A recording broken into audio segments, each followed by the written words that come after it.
Saudações a todos e todas, camaradas anarquistas, ou não, eu não sei.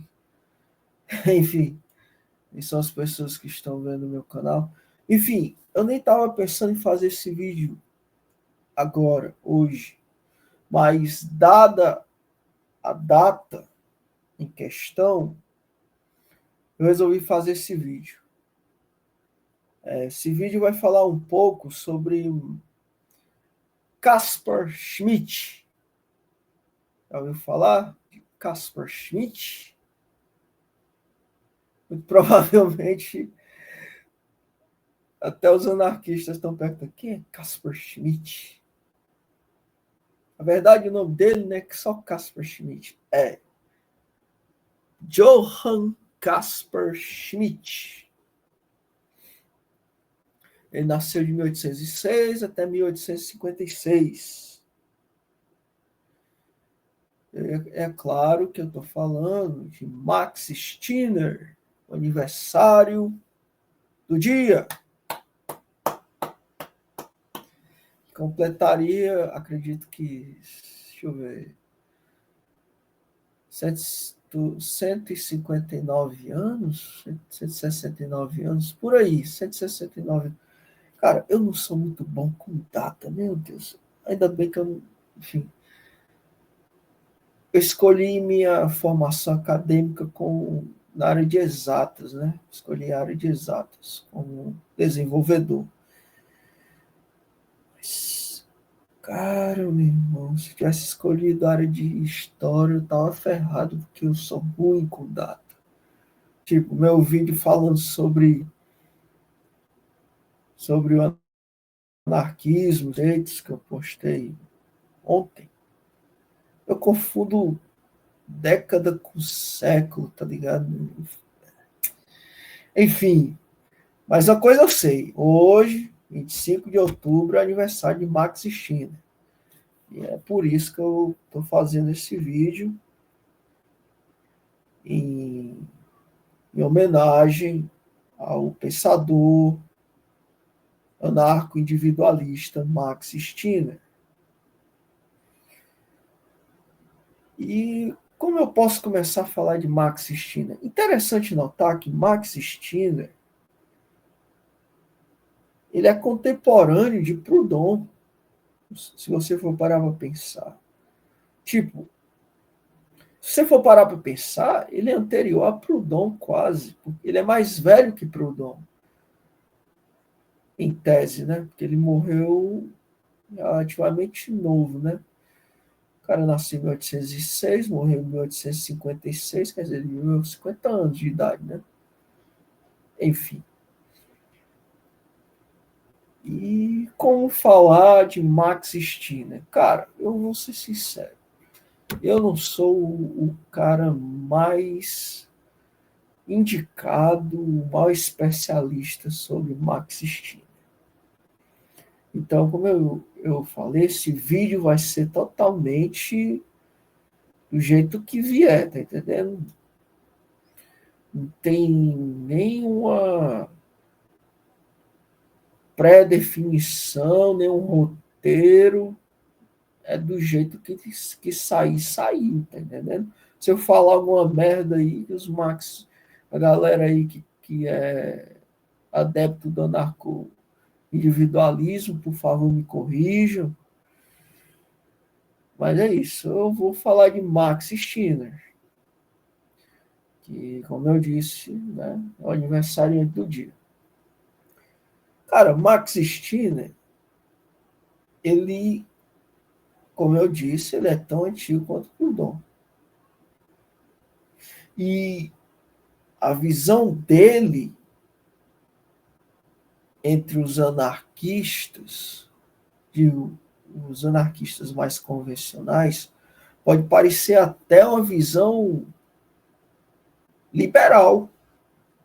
Mas se você lê o famoso livro dele, né, O Único e Sua Propriedade, inclusive a nossa amiga Karine, né,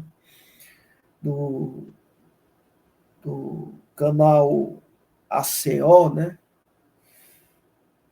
ela está fazendo a leitura do único e a sua propriedade, e com as críticas dela e a posição dela sobre o texto. Tipo, eu já li esse livro há um bom tempo atrás, do Max Stirner, mas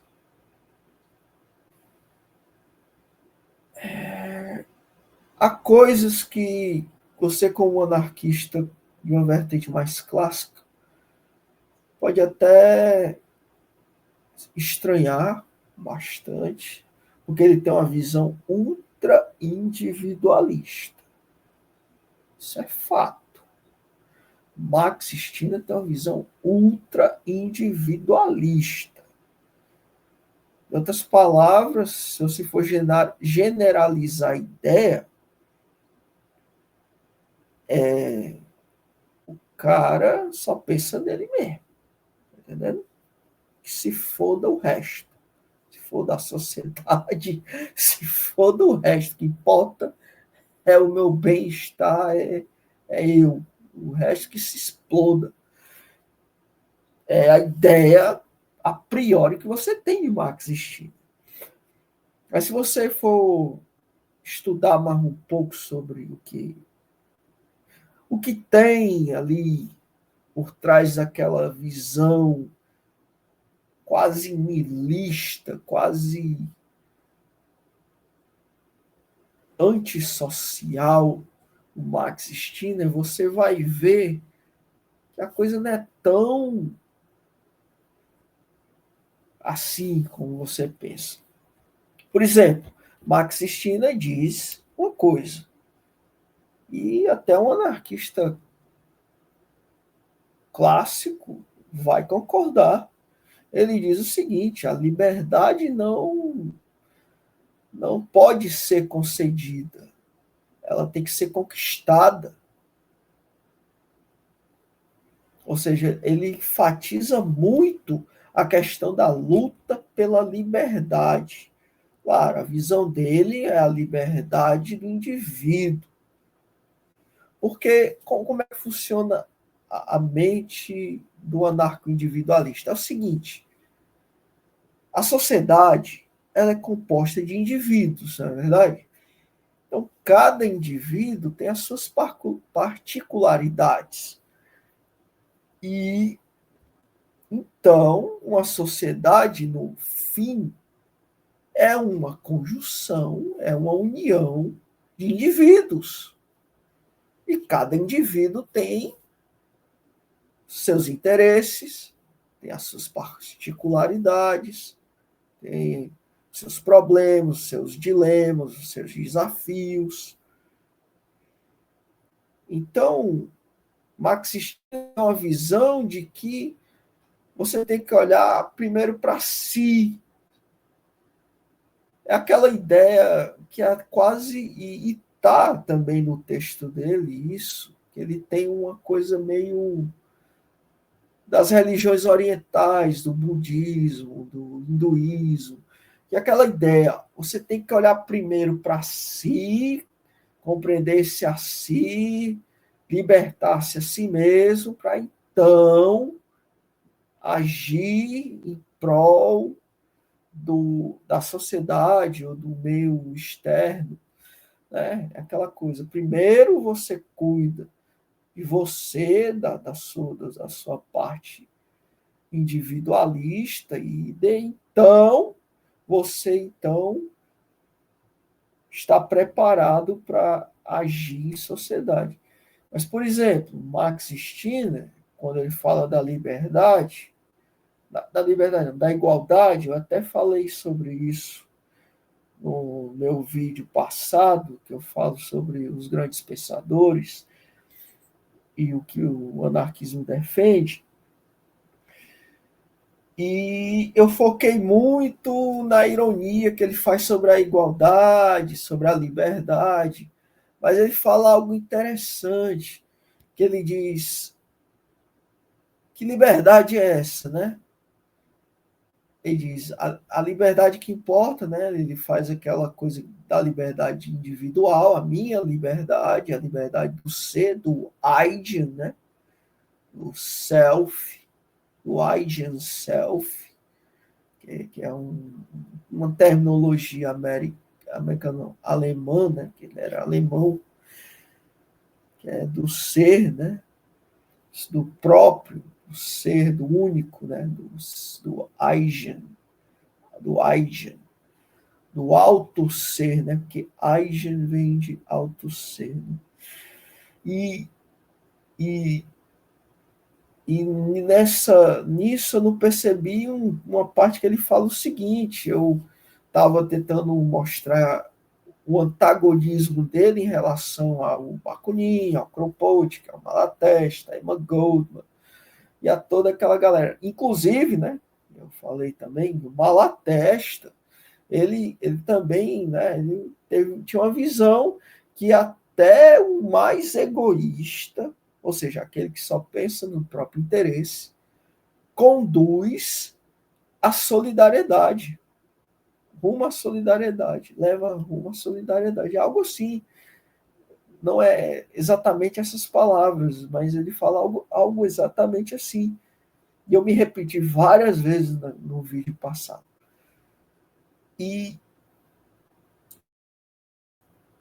eu notei que ele fala o seguinte: que liberdade é essa? Ele começa, a liberdade do Estado, a liberdade da fé, a liberdade da ordem, a liberdade do que eles quiserem. Mas que liberdade é essa?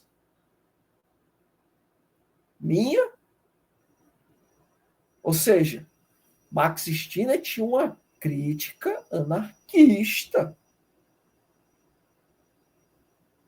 Ele podia ter uma visão diferente de como o rumo que ele seguiria para chegar no anarquismo, no ideal anarquista dele, do Bakunin, do Proudhon, do Malatesta. Mas a crítica dele ao Estado, a religião institucionalizada, que ele fala de fé, a ordem, que é a justiça institucionalizada, está tudo ali. E é por isso que a gente não pode incorrer no erro, ele é ultra individualista, então ele é um liberal, um radical liberal. Não, Max Stirner é um anarquista. Ele acredita que o Estado deve ser abolido, junto com todas as suas instituições, tudo que oprime o indivíduo. Claro, a visão dele é a opressão do indivíduo, é o foco dele é a questão do indivíduo, não da sociedade em si. A priori, a questão dele é o foco no indivíduo, no si, no eu mesmo, no Eigen, né? No self, no ego. Né?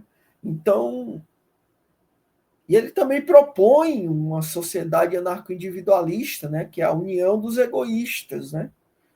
Que uma das proposições que ele faz, que esses egoístas, né, essas pessoas que têm esse pensamento de que o que importa é a minha liberdade, é a minha igualdade, a minha justiça, a minha solidariedade, a mim mesmo. Ele diz que inevitavelmente haverá outras pessoas também com esse mesmo pensamento, e essas outras pessoas entrarão em associação.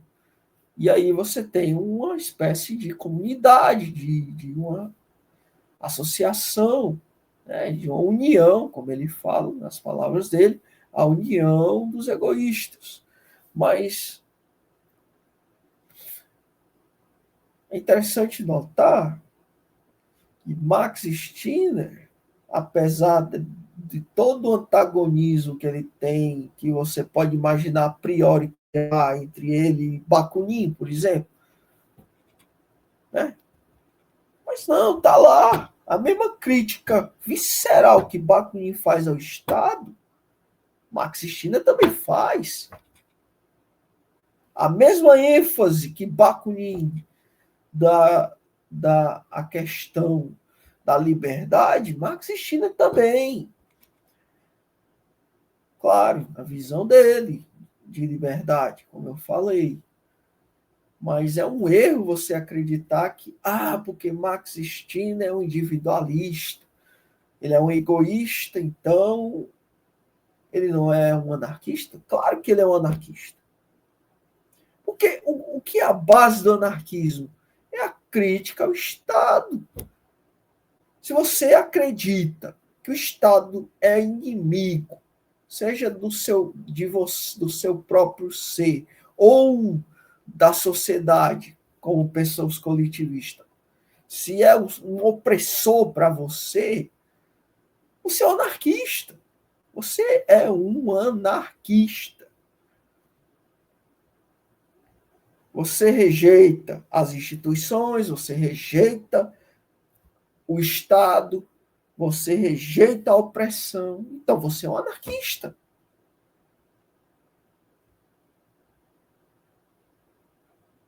Claro, muita gente pode ler Max Stirner a priori, ou pegar alguns trechos de algumas coisas que ele falou, que, claro, como qualquer outra pessoa, qualquer ser humano, entra em contradição.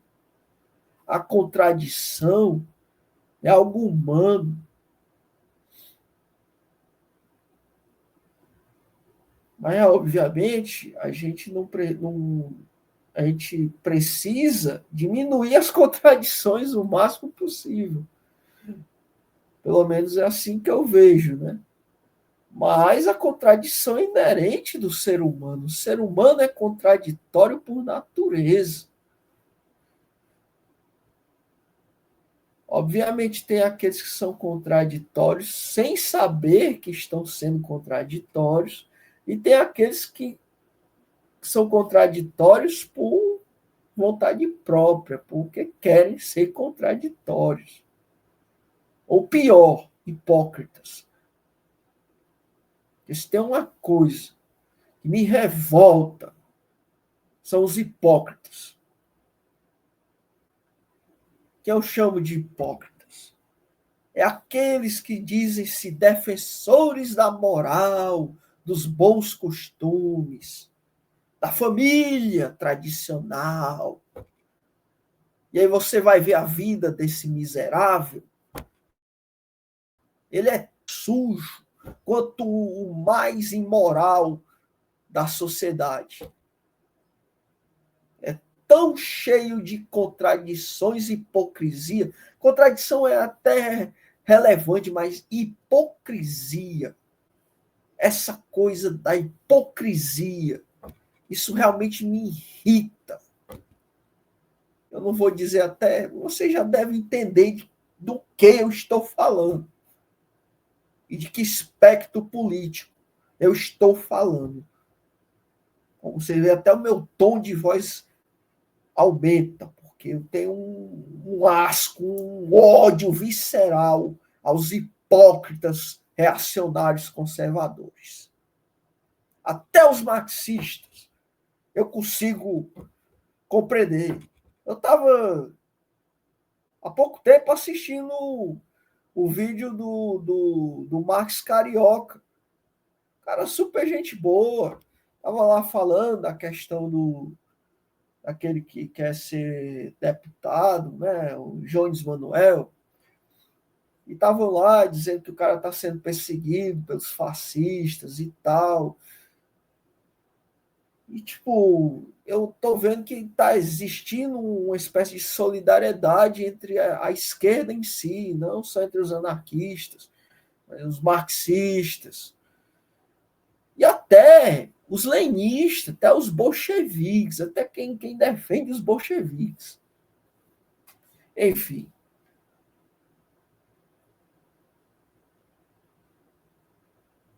Eu não sei muito o que dizer sobre isso, mas eu vejo que, no momento, está havendo uma espécie de união das esquerdas.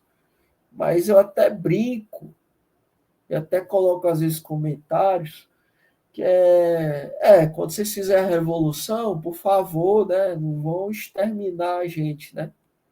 Como Lenin fez, como Stalin fez, né? Botar os anarquistas como os inimigos número um do partido, né? Afinal, é complicado, mas enfim, eu não quero entrar nessa coisa. Mas o que tem a ver com Marx e Stirner? Marx e Stirner tinha essa crítica visceral ao Estado, visceral a qualquer tipo de autoridade, inclusive a autoridade do outro ou da sociedade. Ele não admitia nem a autoridade do povo, entendendo? Porque para ele, a única autoridade que existia era ele mesmo. Tem até uma frase, um documento da banda de anarcopunk, né? Do Crash, a banda inglesa, que o nome do documentário é esse, né? Não há autoridade a não ser eu mesmo. É uma visão stirneriana total. É isso. Não há autoridade a não ser eu mesmo. Essa visão do I, do self, do ego. É Stirner, cara. É Stirner total. E é isso. Eu não quero me estender muito sobre isso, mas apenas dizer que Max Stirner foi extremamente importante para o anarquismo. Quer você concorde com a visão egoísta individualista dele ou não, não importa. O cara foi importante e para quem julga o livro pela capa, leiam Max Stirner e depois tirem suas conclusões sobre ele. Tipo, não pegue uma, duas, três frases jogadas e diga, é isso aí que o cara. Não. Leia a obra dele. Tente entender o ponto de vista, o que ele queria dizer, que tipo de liberdade ele defendia, que tipo de sociedade ele defendia, qual era o anarquismo dele, o que o faz um anarquista e não um liberal, entende? O que o diferencia de um liberal, ou de um conservador, de um reacionário? Leia Marx e Stirner. Depois que você entender, eu vou até colocar nos cards, como eu falei, eu coloquei no vídeo passado que eu fiz, no canal da Karine. Ela está fazendo a leitura do livro do Max Stirner, O Único e Sua Propriedade. Tem a playlist, eu vou colocar nos cards para quem quiser ler, quiser realmente entender quem foi Max Stirner. E é isso. Valeu!